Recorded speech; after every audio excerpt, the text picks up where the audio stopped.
Welcome to another wrap up. I will try not to be redundant and say I can't believe another month is over, but I can't believe another month is over. Okay, moving on.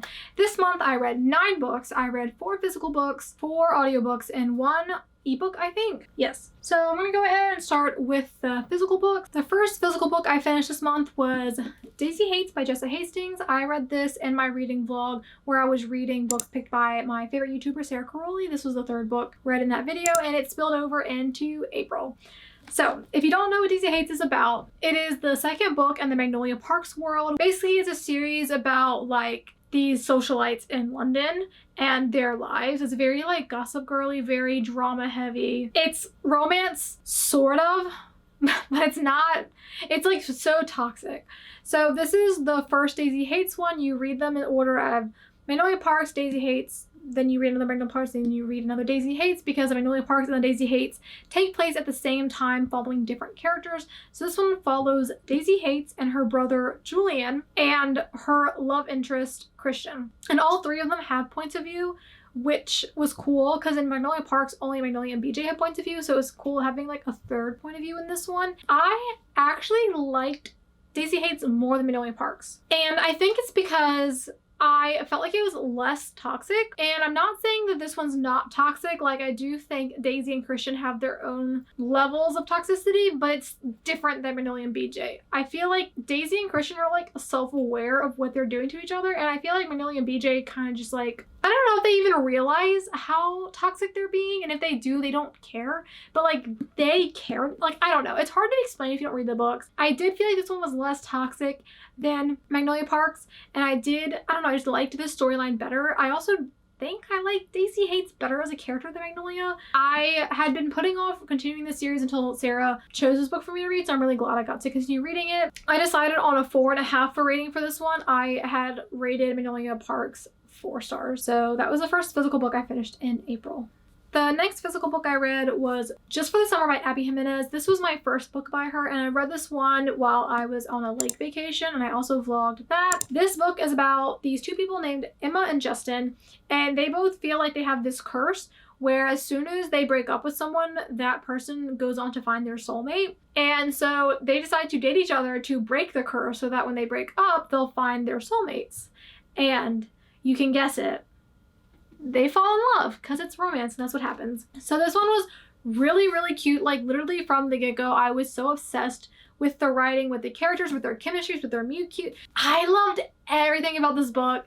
I can't believe this is the first book I've read by this author because I really, really enjoyed it, and I really, really want to read more. I didn't know this going into it, but this is part of a interconnected series, so this is the 3rd one, and you don't have to read the other ones to understand it because like I said, I didn't even know that, but having seen other people talk about it, some of the side characters in this book do have their own books, so I will probably go back and read those because I am interested in reading more for books because I really liked her writing. But yeah, this book was just so good. I don't even know what to say about it because I loved it so much. Justin is the, like, if he wants to, he will. Like, I don't know. They were just so precious, and I loved how individually they had stuff going on in their personal lives that were very serious and emotional, and the way that they were there for each other, having just met each other, was, I don't know, they're perfect for each other, and I really love their relationship. And the like 3rd act breakup in this book is so well done that it wasn't even annoying, you know? I love this book. I didn't want to put it down. Like, I could have read it all in one sitting. I almost did. I was like on a family vacation, so I read like 300 pages in a day. I had to read the other like 100 pages the next day or whatever. But yeah, I love this book. I gave it 5 stars, and I'm picky with 5 stars, okay? 5 stars. The next physical book I read was a reread, and that was Divine Rivals by Rebecca Ross. I actually read this again because I was reading it for someone in my book club, and I was annotating a copy to send to her, and I enjoyed my reread so much that I wanted to keep it, and obviously I couldn't. But I did get my copy out, and I added a few tabs to it. I don't know if you can see them. I just added a couple. I didn't like go through and underline stuff on my copy because I had just like done that with a copy, but I did tab all of the like romance scenes that I wanted to keep track of, so I can go back and reread those scenes because this book, okay, if you don't know what Divine Rivals is about, the main character, her name is Iris. she has this typewriter and she writes letters to her brother who just went off to the war. And she puts them under her wardrobe door and they disappear. And then one day she starts getting letters back because someone's writing her back. And she has a rival at her job. She works for a like newspaper and it's the rival. And she doesn't know it's him, but he knows it's her. And it's so cute. And so this is fantasy because they have like magical typewriters, and the war that's going on is between two gods that are fighting, and like the humans are like joining the war effort. So it's fantasy, but it really doesn't feel like fantasy because it's like that's really only the kind of magic that's in it is the typewriters and like the like what's going on behind the war. And then there are like some buildings in the city that are like magical, but that's like it for fantasy. It really just feels like historical fiction aside from that, because it's set in the, I think 1920s, maybe something like that. I mean, they use typewriters. And the love between Iris and Roman is like top notch. And reading this book for a second time just reiterated that fact for me. This is a book that I originally gave 4.5 stars, and I still stand by that rating because the war plot I just don't really care for. And I love this book, but when I think about it, I kind of just am like, but then rereading it, I remembered why I love it so much. And it's because of Roman and Iris and how much they love each other. And it's so beautiful. But this book is also heartbreaking.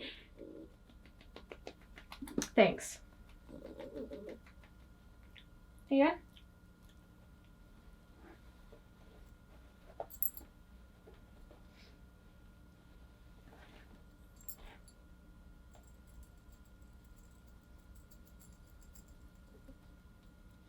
All he's doing is kicking cat hair from the chair onto my pants. Okay, this book is beautiful and heartbreaking and whimsical, and I just love it so much. On my second read through, I made the connection that Roman Kit is Peeta Mellark coded, and that changed everything for me because I love The Hunger Games so much. It's one of my favorite series, and it's because of Peeta and the way he loves Katniss. So like making that connection that Roman is like Peeta, you have to read this book and also The Hunger Games. But anyway, that's a different story. This book is good too. The last physical book I read in April was Funny Story by Emily Henry. And I wasn't gonna read this in April because like I had other stuff to get to, but then I decided to read it and I read it in 2 days. This is Emily Henry's new release and it's about these two people, obviously. So this book is about this woman named Daphne and she's engaged to Peter. And then right before their wedding, Peter decides he's in love with his childhood best friend and breaks up with Daphne. And Daphne needs somewhere to live. So she ends up being roommates with that childhood best friend's ex, who she broke up with to be with Peter, right? So Daphne is now roommates with Miles. And they're both like nursing their broken hearts. They're roommates. And I don't even know. Like there's a little bit of fake dating. This book is good, okay? But I didn't like it as much as I thought I would. This is my second Emily Henry book. I read Happy Place last year and I really liked Happy Place. Happy Place was so close to being a 5 stars for me, except for a little thing at the end I didn't like, so I made that one 4.5. And this one I also rated 4.5, but I liked it less than Happy Place. And I can't quite pinpoint why, because I really liked both of the main characters. You only get Daphne's point of view, but you like see so much of Miles and her point of view. And he is a golden retriever. I loved Miles. I liked Daphne. I liked her personality. She was a librarian, okay? I felt a lot, like I felt really connected to her. I could also connect to her history a little bit because I also have like a funny story with how me and my boyfriend started dating. And so that part I can relate to. I don't know if being able to relate to that changed the story for me and made me not like it as much because it brought back my past. I don't know. But there was just like, I was enjoying it. Like I loved the writing and I loved the characters and I binged it. Like I read it in 2 days. Like I read it in like 2 sittings basically. Like it wasn't hard to get through, but it just didn't blow me away like I was expecting. And there's nothing wrong with it. Like I cannot pinpoint a single thing I didn't really like about it. It just didn't give me the 5-star feeling basically, which means it's 4.5 because I loved it. It just wasn't that feeling, you know? But I love her writing. I do want to go back and read her other books because I really like the way she writes characters and she writes chemistry, and I like the like story she gives them outside of the romance. I feel like they always have other storylines going on alongside the romance. And I know a lot of romance books do, but like I really feel it in her books because Daphne was going through something with her parents and with her job and with her friendships in her life and with her roommate and love interest, and there was like a lot going on, and I feel like she does a good job of writing multiple plot lines into a book, and I liked the way that they were all handled. So it was a really good book. It just didn't give me the 5-star feeling. So those are all the physical books I read in April. The only ebook I read in April was actually one that I started, I guess in March, but I was reading it from the library, so I like lost my hold on it and I had to like wait for it. And that was Things You Save in a Fire by Catherine Center. I read my first Catherine Center book last spring, I think, around this time actually. And that one was The Bodyguard. And so I decided I wanted to read more of her books. And so that's when I put in the hold for this one, I think. And then every time it like was available, I just kept putting it off. So I finally was like, I just need to read it because I think I'll like it. And I loved it. I really, really like her writing. And I need to stop putting off reading her books when I know I'm going to like them. So the main character's name's Cassie, because I just looked it up. And she is a firefighter, and she's like really good at her job. And she loves where she lives and the department she works for, all that. But her mom is sick and needs her to come home and help take care of her. So she uproots her life and goes back home to take care of her mom, and she has to work for the fire station, the town her mom lives in, and it's very different than the one she lives in. Like the one she lives in has like a female captain. It is very modern, it's very up to date. The one in this town is very old school. Like they've never had a female firefighter before, and they don't think women should be firefighters, and their station's really outdated with the equipment. It's just a very different place than what she's used to. But they hire her because they're desperate. And so she starts at the same time as another person who is a rookie. He's never been a firefighter before. And so the story is just about her learning how to be a firefighter in a place where they don't want her and taking care of her mother. There's like a plot line with the rookie. And I really love this book. I really loved how informative this book was. I felt like I learned a lot about like firefighter culture. And the Catherine Center, I read her little thing at the beginning, and her husband's a firefighter, and she spent a lot of time talking to him about his experience, and she also like interviewed firefighters. Like she did a lot of research to make this very accurate, and you can tell. And I really felt like I was reading a real story of someone, and it was just so informative learning about that kind of life and what it's like to be a woman in that world, because as you can imagine, it's not fun. I love the main character. I loved her personality. I loved her work ethic. She was just so good at what she does. And the storylines outside of the firehouse I loved, and her romance I also loved. Like I just loved this book so much, and I was so upset when I lost my hold. But I was like 5 stars all the way, 5 stars. I get to the end and it was a trope that I really, really don't like. But then I read the epilogue, and the epilogue made me cry, and I was like, okay, fine, I'm just gonna ignore that I don't like that trope, and I'm gonna give it 5 stars anyway, because the rest of the book was perfect in my opinion. Like I wouldn't change a single thing except for that trope. And normally if there's one little thing I don't like, I do bump it down from 5 stars, but I just can't with this one. Like I really do love her writing, and I really do need to read more of her books, because I don't know, there's just something about her writing. I don't know what she puts in it, but it's good. So now I'm going to go into all the audiobooks I listened to this month. I listened to 4, and 2 of them were rereads, 2 of them were new reads. So I did read the rereads back to back, not that they're related. But I reread Crazy Rich Asians by Kevin Kwan, and I read this book for the first time in 2021, I think, and I really, really loved it back then, and I've been wanting to continue the series, but there's just like so many parts to this book that I felt like I should reread it before I continue the series. And so if you don't know what this book's about, like if you lived under a rock a few years ago when the movie came out, the main character's name is Rachel. So she lives in New York. She is a professor, and her boyfriend Nick is also a professor at the same university, and Nick's like, hey, my best friend's getting married, come home with me for 2 months to Singapore. And she's like, I don't know. And he's like, no, you have to go with me, it'll be fun. And she's like, okay. And he doesn't tell her that he's really, really rich. Like he is like insanely rich, like his family is. She doesn't know, okay? So she shows up, and they're like insanely rich. Like his best friend's wedding is like the wedding of the century in Singapore. And so that's the plot. So this book is like not even a romance. Like it, like, obviously there's like ups and downs in Rachel and Nick's relationship, and it does kind of follow them, but there's like so much more to it because there's so much family drama, because there's so many parts of this family, and there are a lot of different points of view in this book, so you do get to see inside of a lot of different people's lives. And I really like this book because I really liked learning about that culture, because it's very different than my own. And so I felt like I learned a lot about both like Asian culture, I think specifically Chinese, and also rich culture, because I am not rich like them. I'm not rich at all. So it's just interesting seeing like a different like life than mine. But there was like so many moving parts to this book that even though this was a reread, I still like had trouble following it. Because there's so many different characters, and they talk about other people, and there's so many names,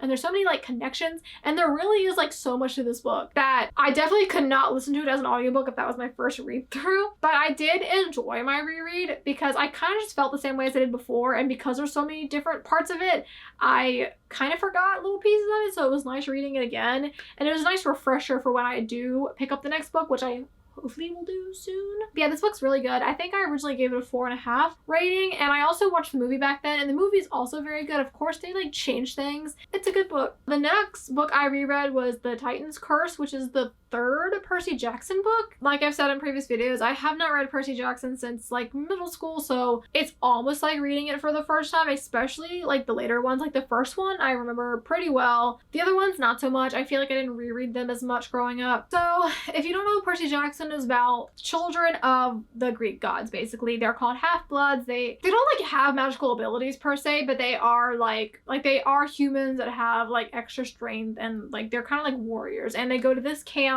to like train and everything. And also there's like monsters that want to kill them because they are related to the gods. So the main character is Percy, obviously. And in this book, his best friend Annabeth is missing, and so he's trying to find her, and he's also like helping a goddess that's in trouble, and that's like kind of the plot of this one. All of these books are very like adventure heavy. They're very like, the whole book is like Percy and a group of people going on a mission, going on an adventure. So there's a lot of action, a lot of movement in these books, and I'm really enjoying my reread. I think these books are very well written. I feel like I said this in a previous month wrap up, but I think they're really, really well written, that I think even if I was reading them for the first time as an adult, I think I would still like them.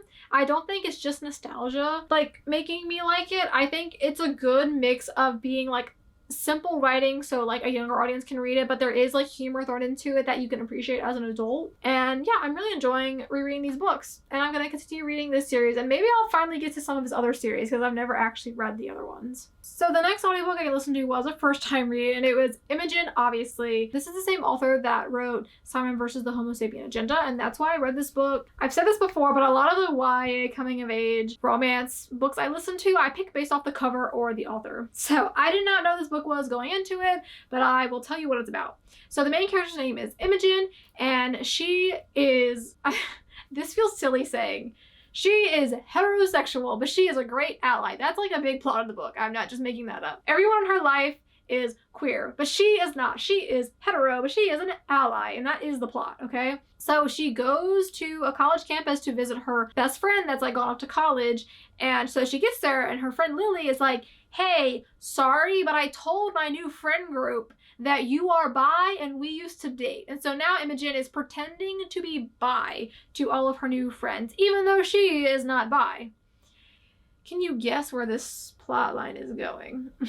But yeah, so this book is coming of age. It's also a romance book, and it was cute. I could relate to Imogen in a lot of ways, and one of which being her insecurity with her new friend group, because I am also going through that, because I just like over the last like few months I have like been absorbed into a friend group, and I'm like very insecure about being in a friend group and being part of a group chat, and they're not using the group chat, and like I haven't seen them in a while. Do they actually still care about me?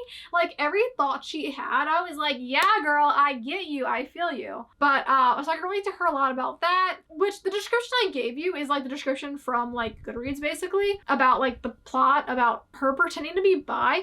And as someone who is not in the LGBT community. I think that's weird. Like, I can't speak from being part of the community, but I think that is a red flag to pretend to be bi when you think you're not. Like, she's like so sure she's hetero, but she's pretending to be bi to other queer people. I feel like that's a red flag. Correct me if I'm wrong, since I am not part of the community. And I really thought that would be a bigger plot line than it ended up being. I'll leave it at that because I don't want to give away spoilers, but I really thought that would be an issue because it seems like it's an issue. But anyway, that's all I really have to say about this book. I thought it was cute. I could relate to the character. I liked her. Not just like her thing with her friends, but I could also relate to her, like her personality and her interests, and just a lot of her I could relate to. But the book was fine. I never really have much to say about these coming of age YA romances that I always read. They're literally just noise to fill the void in my head while I'm working. That's really all it is.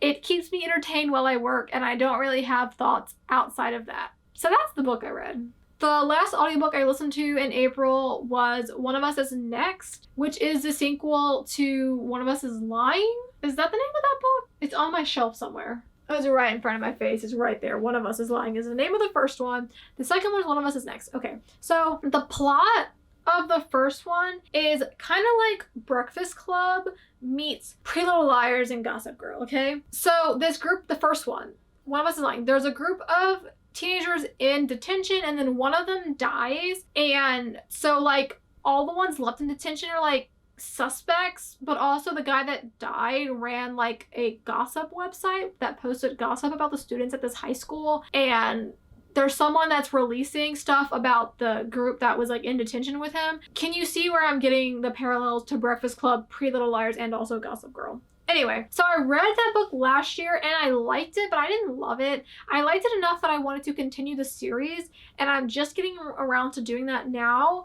And I decided to just listen to the next one because I didn't think I'd care enough to read it physically or as an ebook. I just kind of have mixed feelings about this author's writing because this is the fourth book I read by this author, and one of them was one of the like worst mysteries I've ever read. Dead serious. One of them I liked more than One of Us is Lying. This one I liked about the same as much as One of Us is Lying.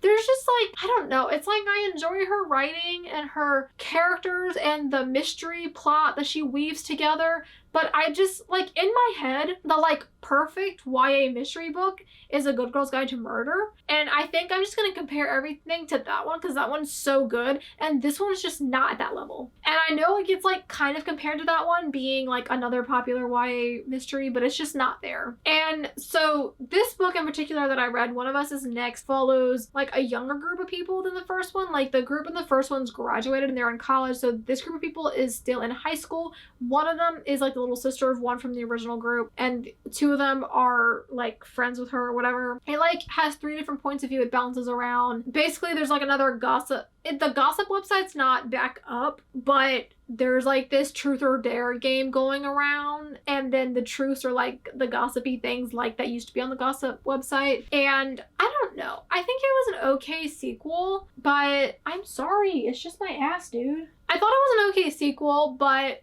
I didn't love it. But like I said, I didn't love the first one either. Like, I feel like I'm just talking in circles here. It was fine. Like, honestly, it was just fine. I don't typically rate audiobooks, so I'm not gonna give it a rating, but it was just fine. I think I'll read the third one, but I don't know. This just the story, the way it weaves together, I just, not that it's not believable or not plausible, but it's just like I don't know.